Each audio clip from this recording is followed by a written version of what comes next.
At Virtue Motors, it's all in the people. My love of Spitfires came as a small boy. Working on Spitfires is a huge responsibility, and the same applies at work. I'm a Punjabi singer. I've got a passion for singing, and I always loved cars. When I'm photographing the car, I try and picture myself as the customer, so the photos have to look really good. The care, passion and attention to detail people at Virtue Motors invest in the things they love will help you choose your next perfect car. Because at Virtue Motors, it's all in the detail.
At Virtue Motors, it's all in the people. My love of Spitfires came as a small boy.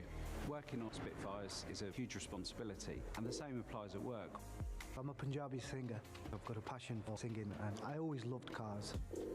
When I'm photographing the car, I try and picture myself as the customer, so the photos have to look really good. The care, passion and attention to detail people at Virtue Motors invest in the things they love will help you choose your next perfect car. Because at Virtue Motors, it's all in the detail.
Good afternoon, everyone. Welcome to SAFC Live. It's myself, Frankie Francis, and former player Danny Collins alongside me once again as Sunderland have another 3-game week.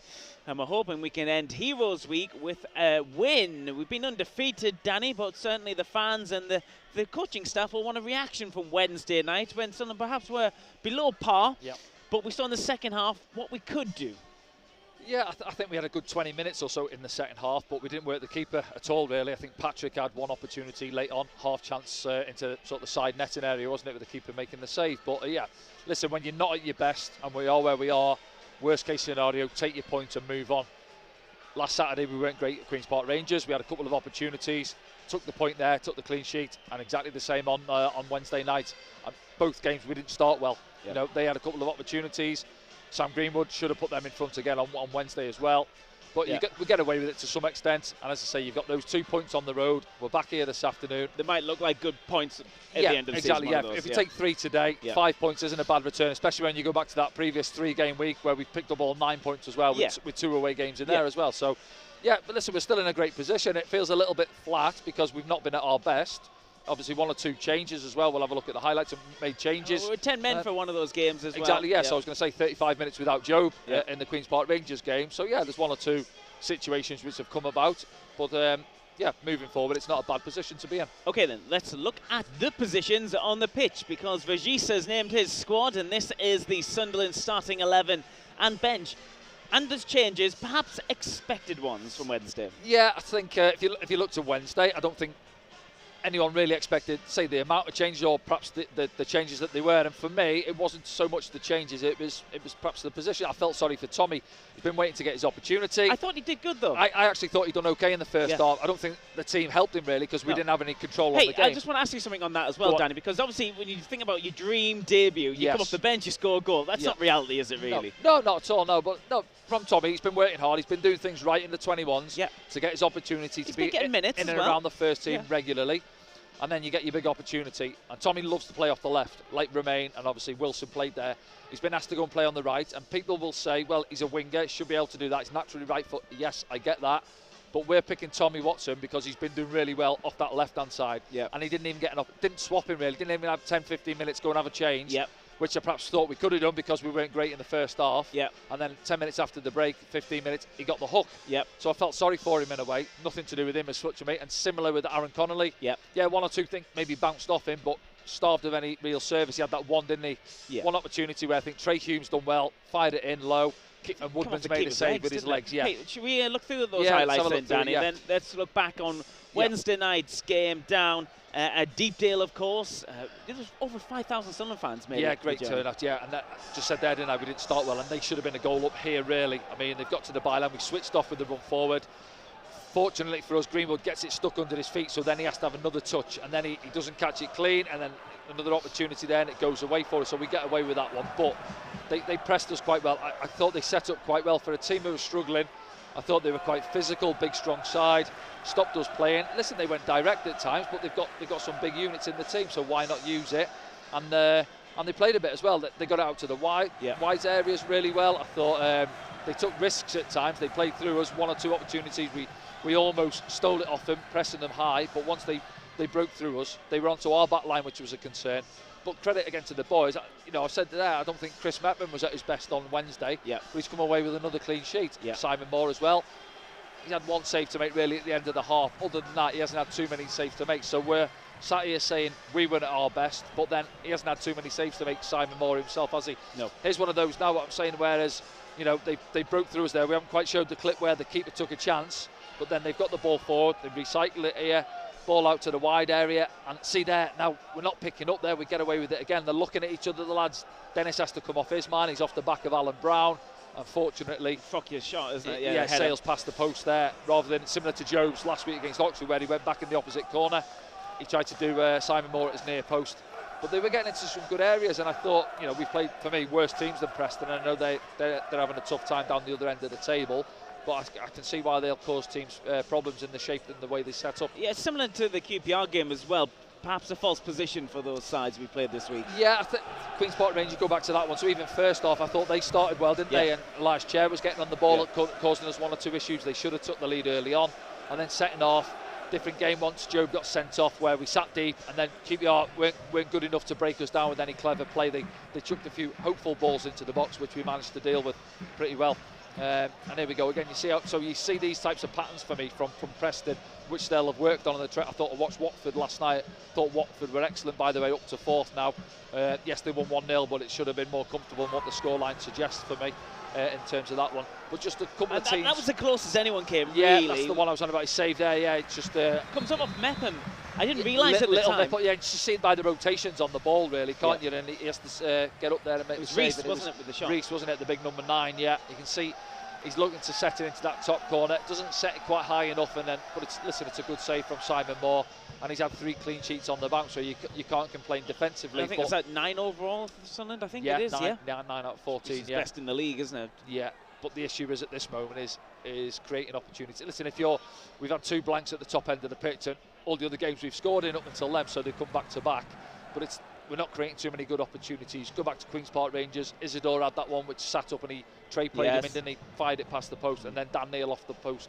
Other than that, we didn't do enough in that game either. So it's not as if we're creating loads and we're not scoring. The concern would be we're not really creating, albeit, yes, we're still joint top scorers in the league with 23 goals, I think, aren't we? So it's a strange one to be criticising the lads when you sat top of the table, you're top scorers. Well, because I've set the standards so high. So high, yeah, and you're expected there for the reason, and obviously the disappointing thing was, if you want to call it that, is Leeds got beat on Wednesday, didn't they, against Millwall? Yes. 1 or 2 other results. Burnley have sort of dried up a bit. Millwall were winning this morning as well, so we'll check that score. Sheffield United pulled one out the bag and scored a winner in the night, so we could have opened up a nice little gap on the likes of Leeds and Burnley, and got a little bit of space there. But listen, you take your points, you're on your road, you're not at your best, you take your points. We've managed to do that. Now this is a big one this afternoon. You've got to be looking at 3 points this afternoon to keep that distance at the top. Yeah, Sunderland with a chance to pull away again at the top of the Championship this afternoon. You can join us for all the action, of course, on SAFC Live. That means you can buy your streaming passes at safc.com. Let's have a look again at the Sunderland team if you are just joining us. After the break, of course, we'll have our regular guest, Rob Mason, alongside us as well. And, of course, today's game is our Remembrance fixture, so we'll keep you updated on all those activities as well. But that's your starting 11. Danny, 2 changes. Yeah, obviously no changes in the back 4, and Simon Moore remaining in goal. Dan Neil as well, just in front, and Brown and Rigg, as they were the other night. And it's the changes at the top end of the pitch. Wilson will go centrally again.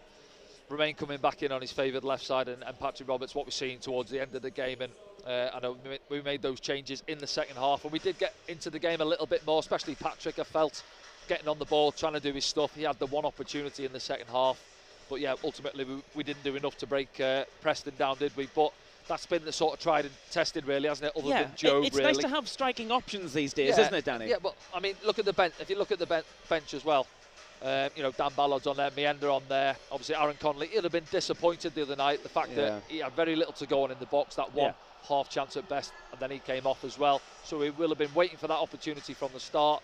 But he'll feel, give me a little bit more service, lads. We didn't have enough of a spell in the game while he was on the pitch. We had a good spell when he came off in that second half. But there's good options on the bench there, as you say there. And obviously Tommy will be looking to get some more minutes as well. And great competition at the back as well. We mentioned those clean sheets, 9, the best in the division. Yeah. Dan Ballard, if you told any Sunderland fan during last season that Dan Ballard wouldn't be able to get in that back line, they wouldn't believe you. Yeah, well, circumstances as well. Obviously, he's come out due to injury, hasn't he? But then, it's going to be tough for him to get back in if things stay like they are. Luke's been fantastic. Arguably man of the match. Man of the match, yeah, certainly the other night for me at Preston. Chris Bettman's been excellent. Wasn't quite at his levels the other night. Picked up that early card, though, didn't he? He did as well, yeah. But he's been fantastic as well.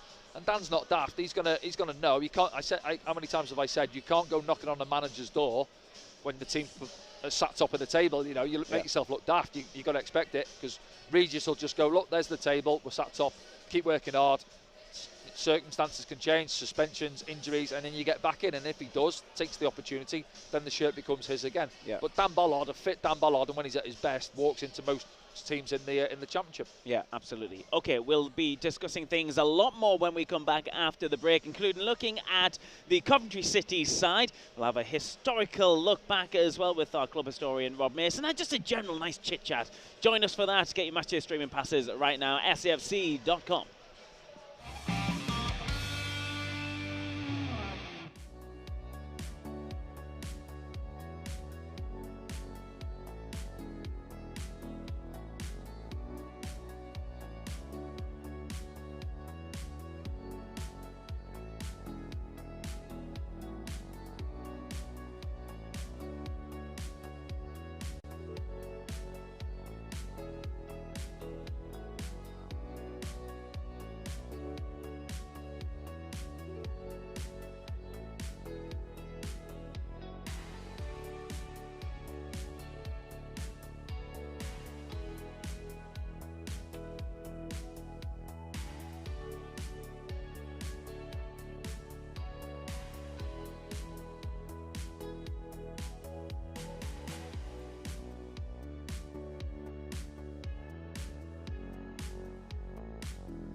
Good afternoon, everyone. We're here at the Stadium Light. It's our Remembrance game fixture, so we'll look back at how important that is for the football club in a moment. But we are joined now by Rob Mason. Rob, 3 games in a week. We're back at it again. Good afternoon, and yeah, 3 games a week, isn't it great? The pity is we're not going to have another game for a fortnight or so with the international break. Yeah. But although Danny and I have had this discussion, and Danny is of the opinion that we should be going to win away games, and so am I. Yes. So am I. I've said before, both of the away games last week, I'd take a point. A point is what we've had. And we said at the top of the show those points might be very useful at the end of the season. I'm sure Leeds wish they'd had a point from their away game this week. Yes. We've taken our points. Now we've got to maximise that by winning the home games. No good drawing your away games if you can't win your home games. Yes. So it's all on this afternoon. But I think if we win this afternoon, it's been a good week. Let's look at the Sunderland starting 11 then, if we can. Because Regis has made 2 changes, Danny, to the 11 we saw down at Deepdale. Yeah, he's reverted back to, well, say Queen's Park Rangers, albeit Alan Brown, isn't it, for Job in terms of that one, yeah, with Job still being suspended. But yeah, I think generally in that sort of 4-3-3 setup, Chrissy Rigg, Alan Brown just ahead of Dan Neil, and then hopefully Patrick and Remain back to their best. And I know people have spoke about, did we make too many changes? Hindsight's a wonderful thing, changes, but for me, we played people maybe out of position or didn't give them the best opportunity, and just simply the fact that we weren't quite at our best. And you go back to Queen's Park Rangers, that was pretty much the team, as I say, other than Joe, and we weren't quite at it there. So I know what Rob's saying there, and I always say, yeah, I get what fans say in terms of taking your points on the road, and I'd certainly, after those last 2 away games, I agree 100% because we weren't at your best, and if you're not, take the points. But what I would say is, don't set your stall out, we're going down there just to take a point, you know what I mean? I think with the position those 2 sides were in, we should have been looking at worst case, sort of 4 points if you like, really, but we haven't taken it. But as you say, we're back at home this afternoon, and if we do take 3, 5 doesn't look a bad return over the week, does it? I agree with that. I want to go into the games wanting to win, but as I always say, look, you get off the bus with a point, make sure you get back on the bus with at least a point. Don't lose that point by chasing a game that's not there to chase. Let's have a quick look at Coventry City then for the first time this afternoon.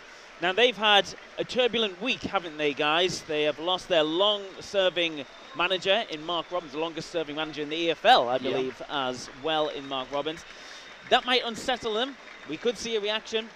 It could unify them, or it could do the opposite. We will see, Rob. It's been a big week for them. Yeah, absolutely. I mean, at the beginning of this season, in the summer, there was a lot of upheaval at Coventry because I don't think Mark Robbins was happy that they got rid of his assistant, Avi Vivish, who'd been a big part of Coventry's success in recent years, and brought in a new regime. One of that new regime now being Rhys Carr, who's in charge this afternoon. I don't think he was very happy with that, but Coventry sold more season tickets than they'd sold for something like 30, 40 years. They were bouncing after the recent successes they've had over recent years, coming out of League 2 through League 1, reaching the playoffs in the Championship under Mark Robbins. And they thought, after the investment they've had in their team, that they did reinvest the money they got from Hamer that they sold and Jokerez that they sold. He's gone on to be all right. Yeah, absolutely. And Coventry now are thinking, if he gets his move away from Sporting Lisbon, they've, I believe, got a 10% sell-on clause in that. So they're looking at more money coming in. But they were disappointed with how they'd done. Yes. I think that decision might have been made before they lost the derby the other night, because after all, they had won their previous games. They'd come from 2-0 down to beat Luton. Yes. They'd won handsomely. Only a couple of days before. They'd won handsomely at Middlesbrough, albeit Middlesbrough had a man sent off, but nonetheless Coventry took full advantage. Brilliant result. And yes, Derby went and won their first away game of the season at Coventry the other night. But when they pulled the trigger the following day, it was still a big surprise to me, and I think it was still a big surprise to many Coventry fans. Big surprise in football, Danny. You speak to a lot of players still. That will, send shockwaves through the EFL. Yeah, I think so. I mean, I thought he had a lot of credit in the bank, as you say. He got him to the playoff. With the fans. Yeah, the playoff final 2 seasons ago. Missed out on, was it penalties? I think, wasn't it? Yep. Last season 9th, but semi-final. Man United nearly beat them to get to the cup did. final as well. And I finished playing at Grimsby.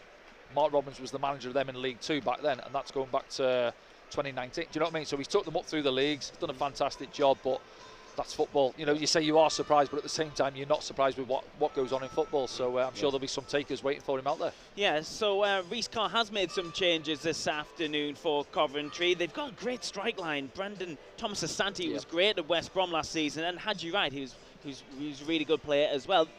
Another team in a false position perhaps. Well, yes and no, really. They're there on merit now because we've played a certain amount of games. So after 14, obviously the table, they've lost 7 of their 14 games, so they lost half of their matches. So something's not quite there, albeit that they are scoring goals and they're not too bad defensively, sort of mid-table in terms of goals conceded. So you look at those, Haji Wright's got 6, third highest scorer in the league as well. You've got Ellis Sims, as you say, on the bench. Yeah. We know about him. He's capable on his day as well.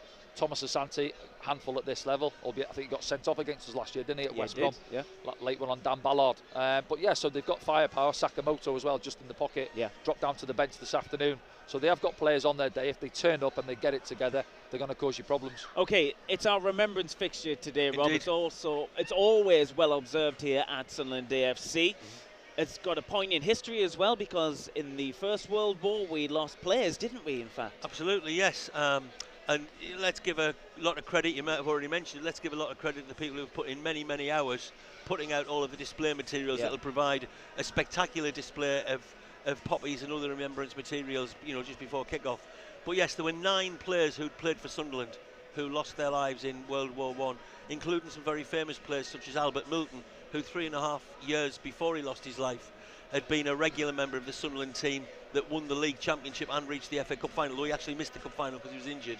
And also the great, very, very famous goalkeeper L.R. Roos, one of the greatest characters in pre-World War football, and Sandy McAllister, and as I say, 9 people altogether. We also lost a player called Percy Saunders in the Second World War when his ship was torpedoed in the Indian Ocean. And something that often isn't mentioned is that the club founder, James Allen, he had died before the First World War, but he lost his 2 sons in the World Wars. They lost their lives both on ships that were sunk.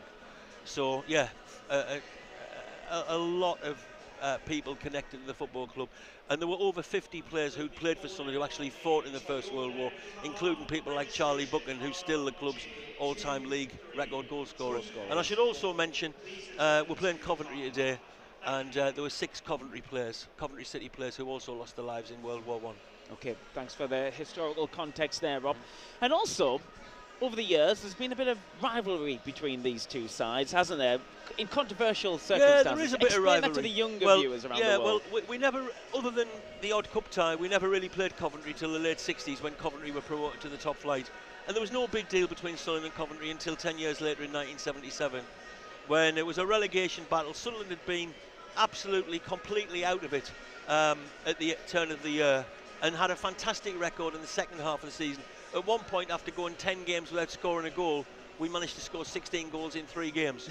You know, when we turned things around massively and beat Middlesbrough 4-0, West Brom 6-1 and West Ham 6-0. And we continued that fantastic record till the end of the season. And it came down to a Thursday night. Sunderland were away to Everton and Coventry played at home to Bristol City. The only way Sunderland could go down was if we lost and Coventry and Bristol City drew. Coventry or Bristol City, either of them won, the other one would go down. And Coventry arranged through their managing director at the time, Jimmy Hill, managed to get the game delayed, the kick-off delayed. Bristol City were 2-0 up, Coventry had come back to 2-2. Sunderland were losing 1-0 at Goodison Park, actually lost 2-0, Everton scored in the last minute as they broke away. Sunderland were pushing for an equaliser, and there was still about 10 minutes to play at Coventry.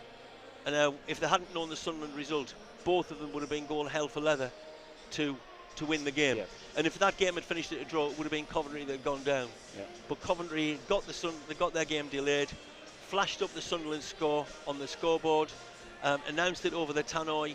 The coach ran on to tell the players. The teams, incidentally, were captained by, in Coventry's case, Terry Yorath, and in Bristol City's case, Norman Hunter. They'd both played against Sunderland in the 1973 Cup final for Leeds, and they basically just called off the game. They played the last 10 minutes just passing it amongst themselves, nobody attempting to get the ball off each other. They knew they were safe.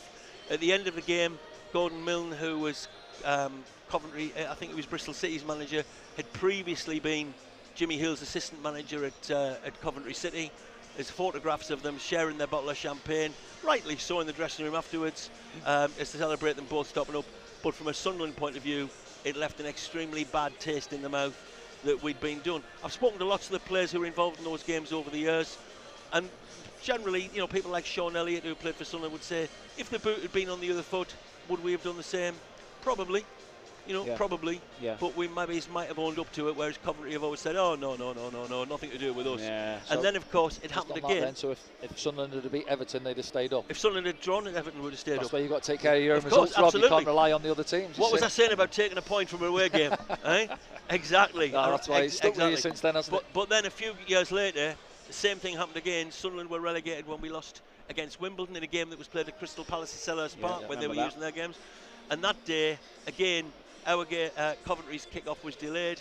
They were away to Tottenham. They delayed their kick-off. They managed to stay up. And on that particular occasion, Tottenham's manager was Jerry Francis, ex-Coventry player, who gave a debut to his reserve goalkeeper, who, let's just say, didn't have the best of games. So, you know, it happened twice. It's all water under the bridge, though, isn't it? It's water under the bridge. Yeah. What matters is we beat them today. Yes. You know, we beat them today. It's history. Look, over the last 7 years, I don't any longer, but over the last 7 years, I've done some work for Coventry City. I've written quite a bit of their programme. Yeah. And I have to make this point. The people at Coventry City now are good as gold. Yes. They're really nice. They're really helpful.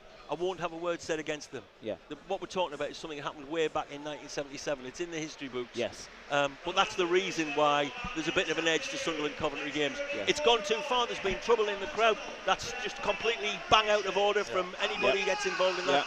Nothing should be nothing to do with football.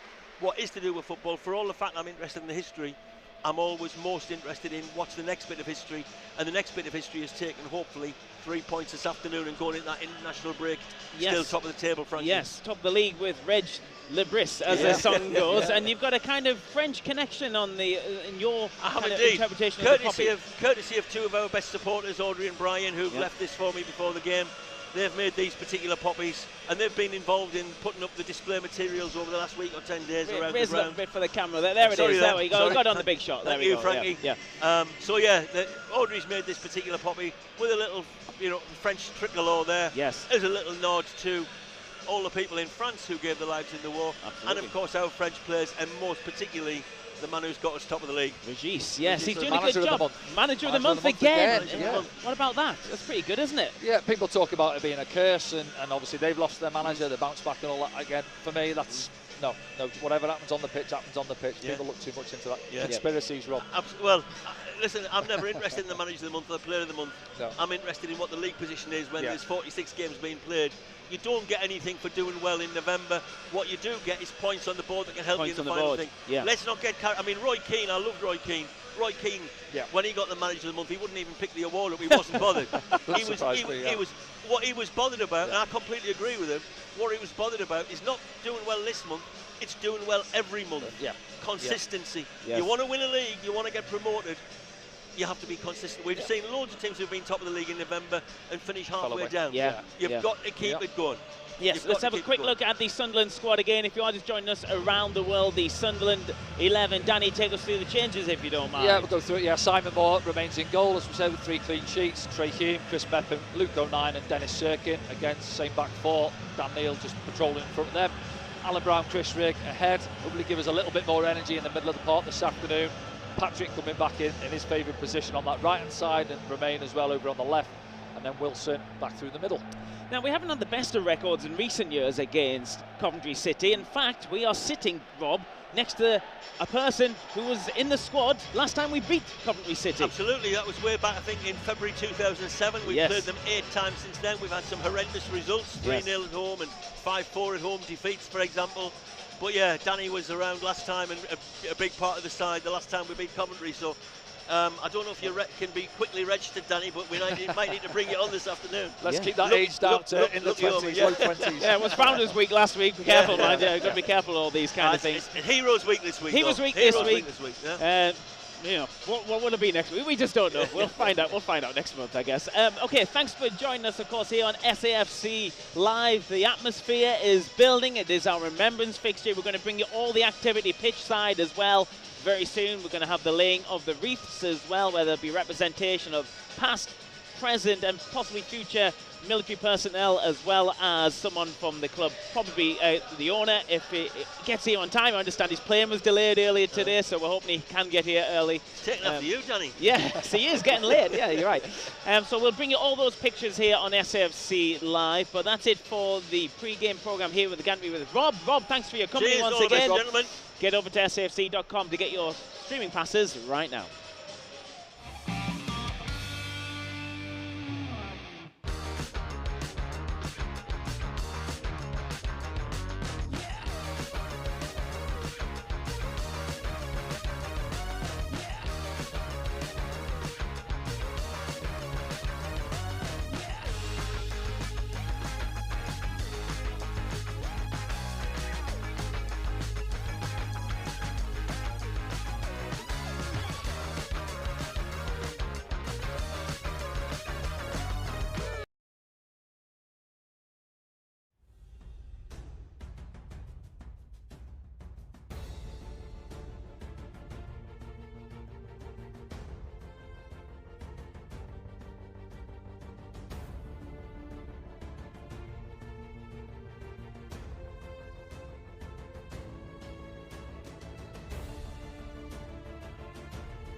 At Virtue Motors, it's all in the people. My love of Spitfires came as a small boy.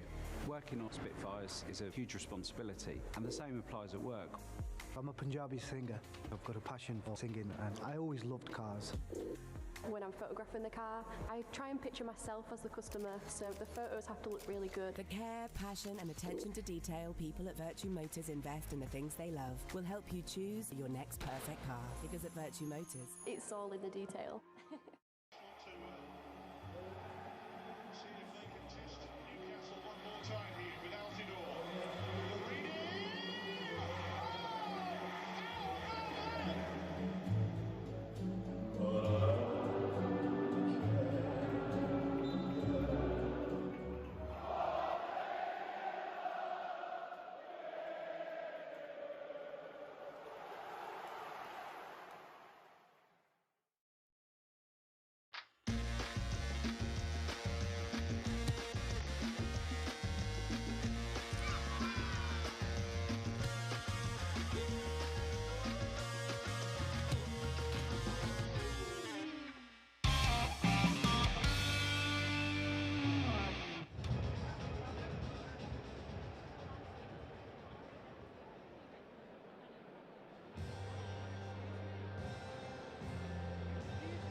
Good afternoon, everyone. Welcome to the Stadium of Light here on SAFC Live, broadcasting around the world. It's our Remembrance fixture, so we will bring you all the activity from the game here at the Stadium of Light. And that includes the Guard of Honour, which is happening now. There's a fan display where everyone is lifting up their placards above their heads. Some great scenes here at the Stadium of Light.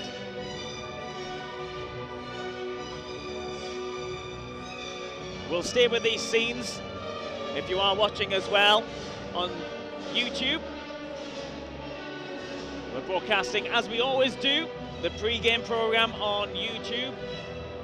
Broadcasting around the world, and you can join us for the full game as well by joining us and getting your matchday streaming passes at safc.com.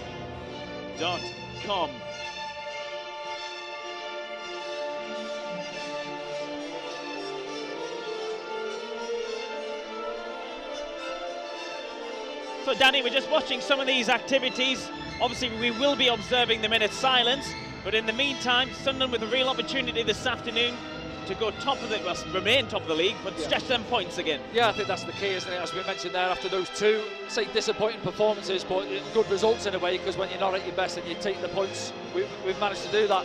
Now we're back on home soil. Similar to where we were a couple of weeks ago, but we've taken the 2 3-pointers away, and then we finished off with a 3 against Oxford.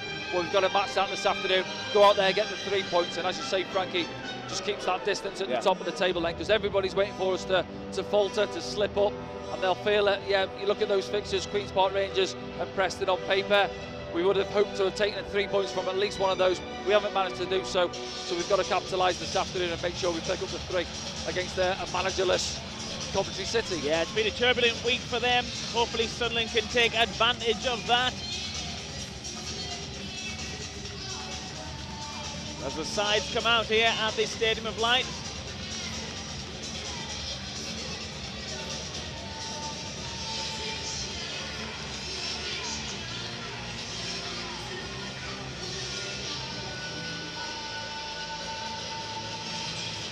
Right, let's quickly flash up the Sunderland team for you then as we await the activities before kick-off. Sunderland make 2 changes, Danny. Yeah, those 2 changes, as say, Tommy Watson coming out and Aaron Connolly, both who started at Preston in the week, dropping back down to the bench, and it's Romain Mundell and Patrick Roberts coming back in, the 2 that they replaced on either flank. As we say, Wilson Isidore moving back centrally, top end of the pitch.